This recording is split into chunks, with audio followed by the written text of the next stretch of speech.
Top of the morning. Um, I announced recently that I'm switching juicers to the Kuvings AUTO10. The main difference between Kuvings and like every other cold press juicer out there, including the rest of Kuvings cold press juicers, is that the Kuvings AUTO10 has a bowl on the top of it where you just dump everything in. It's almost that easy.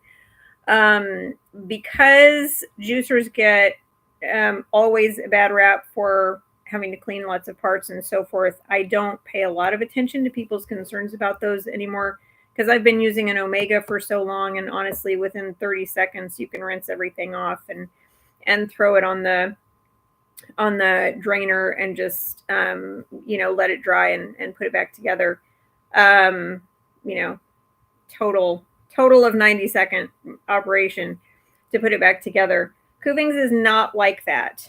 There are a number of parts. I'm gonna walk you through because today was my first time using it. I didn't want to put you through the me staring at it and reading the directions very slowly optics of it. But here's what I found. As far as juicing goes, it was a really important difference. My hands, which are a main pain area for me, but then it's really important to do the juicing because of the inflammation issues. But then I can't do the juicing because of the inflammation issues. I was really looking for something where I wouldn't have to keep cutting things, and every other juicer, including all the other Kuvings ones, need you to cut stuff, or their chutes are not really designed for the size that produce is. This was completely different. You really did just put everything in there. The one caveat to that is that when there's a lid on top of the bowl, and when you close it, it actually has a lock on it that you're not really aware of, but it's related to the turning on and off of the machine. And if it pops up, which it does, which is that if I had to pick a design flaw, that would be it. Flaw would be a strong word because you can still totally use it. But if you fill it all the way up, it will pop up. Like if you have an apple in there, if you've got a carrot kind of banging on the top or something, it will pop up. And that will turn off the juicer. So you're pretty much nearby anyway, so you can just kind of fix it up and, take that one bead out or whatever. Or better yet, if they would just fix the damn flaw and just lock it on there. Because it's not loose, but there were times when I pressed my hands on it and it kept going just fine, and it wasn't putting the lid at risk for me to do that, and I just wish they could kind of lock it on there a little better. But that said, it's a minor thing, but something that people new to juicing who aren't going to be doing as much juicing as people who are harder core won't notice the issue because y'all won't be putting as much in there. For people like me who are harder core, who want to like do a lot at one time, you just kind of got to be aware of that. Okay. So that's one item. The second item is legit almost no cutting. You can fit, I would say I could fit 4 to 5, I'd say 5 apples in there if you're there to kind of punch down the the lid every so often. 4 if you want to kind of walk away and let it do its thing. If you're going to do 4 or 5, about 3 will fit in there whole. And then the others you want to either cut in half or you can quarter them. If you quarter them, you probably won't get that pop up as much as I did, but I didn't quarter them. I just put them in half. So the amount of wear and tear that's not happening to your hands, or that is not happening to your eyes or your knives for that matter. I don't live near a place that can sharpen knives. So you'd think I would, because I live out in the middle of nowhere, and you'd think somebody would know how to sharpen something, but nobody does. So the hands not getting tired is huge. The wear and tear on the body, in my body, is much less because I'm not standing there stationary for 2 hours just cutting and watching the juicer, which is what I did before, which is why I couldn't juice very often anymore. So, because I would always do a big batch at one time. So as far as cleaning goes, it absolutely takes more time than Omega parts to clean. There are more parts, and because there are more parts, I do feel the need to be more careful in the cleaning that I do. With Omega, I didn't feel bad about just kind of rinsing and forgetting it. And there's a little bit of residue on mine, not much though. And I mean, I've had it for I don't know, 13, 14 years. No, not quite that long, but like a while. So with the Omega, things are clean enough real quickly. And there's not very many parts. There's 1, 2, 3 parts, 4 if you count the little thing that you push stuff down into the chute with. So, and that stuff, it's very, maybe one other part. But it's very simple to clean. The Kuvings has a better cutting mechanism.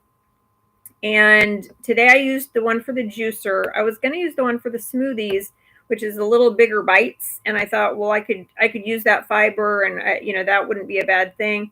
But then it said to add some water to get it going or something. And I thought, well, I'm not trying to do that. I'm just trying to get juice. So I'll probably try that next time. As long as I don't have to add a lot of water to get it going, I think I'd like to try that. Because I'm not really trying to get fiber out of my diet at this point. When I first started juicing, I was getting plenty of fiber, but now I could always use some more. But I do like the really concentrated nutrient density of a juice that you just can't get with a smoothie. So this would be a good in between. But with that, it absolutely takes more time to clean than the Omega. I am more careful with it, and notably for those of us who are disabled, it requires a little more mental awareness to clean this thing than Omega. Partly because there's more parts, partly because you take it apart when you're cleaning it in a way that you don't have to note all those parts when you first assemble it. Like when I first got it out of the box, it's partly assembled already. Stuff's kind of in the place it's going to be in. But when I took it apart, I was like, oh, wait, that's 2 parts, not 1. Or, oh, I have to take this little thing off and clean it, that kind of thing. And when you have little parts, there's only one little part you have to take off, but it's small enough that, like, if you're having any memory loss or, you know, brain fog or blurred vision, it's just something to be aware of. You might want to put, like, you know, a little clear mason jar by the sink that's where your brushes, your cleaning brushes for the juicer go, and that's where the little silicone piece goes to dry. Something like that.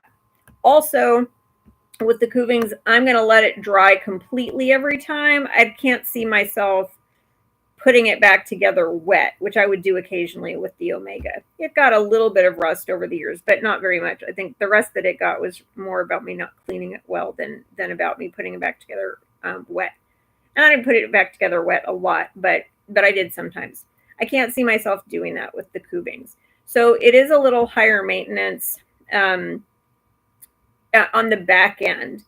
But I would say for the hour or 2 that I'm putting into the juicing, and it, you know, it might not take me 2 hours next time because it was my first time doing it, but it's not a faster juicer per se. It is a more thorough juicer though. The pulp that came out was dry. I think it's possible that at the beginning of the Omega's life that it might have been drier, but this was like kind of bone dry coming out of there. It was like powder this time with the Kuvings. And so that's really good. That means I'll get more yield out of it. I ended up making, I would estimate, let's see, 1, 2, at least 1.5 gallons of juice, maybe 2 gallons, but at least 1.5 gallons. Yeah, probably not quite 2 gallons. So that's, especially for those of us who are disabled, I wanted to give you those heads up. items because, you know, these things matter when we're making an investment. And this is about, what was it, $700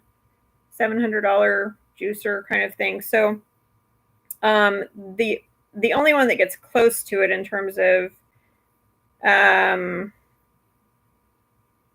user friendliness is about $1,100, and so and this is a better juicer, and it you know will let you just dump stuff in.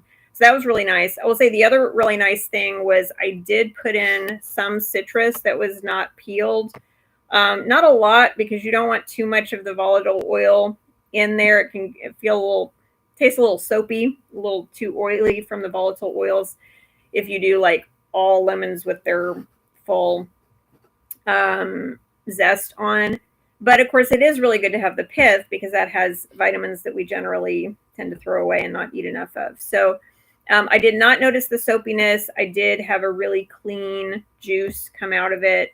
And relative to the omega, this is an important note too. The everything juiced equally effectively.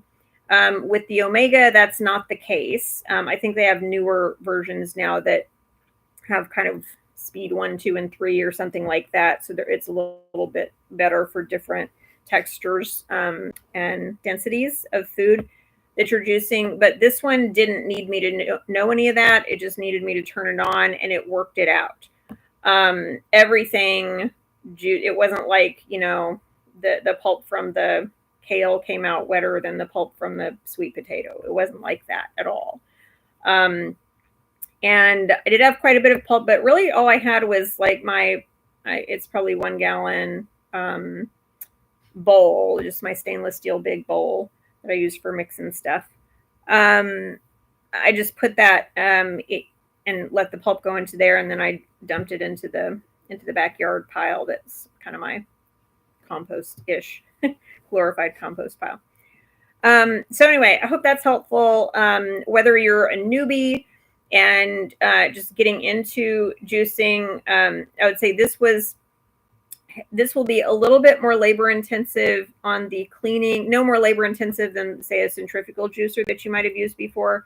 Your yield is going to be much higher than a centrifugal juicer, and you're not going to need to drink as much juice because the nutrients stay so intact in a cold pressed juice relative to a centrifugal.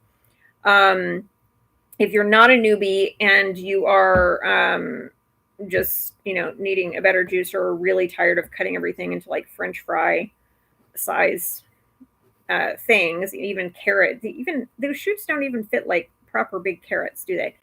So, but if you're just looking for something that's more convenient, it definitely was more convenient. And I think the biggest bonus was a big part of what keeps me from juicing is it makes my kitchen dirtier because I'm cutting stuff up. Everything is everywhere.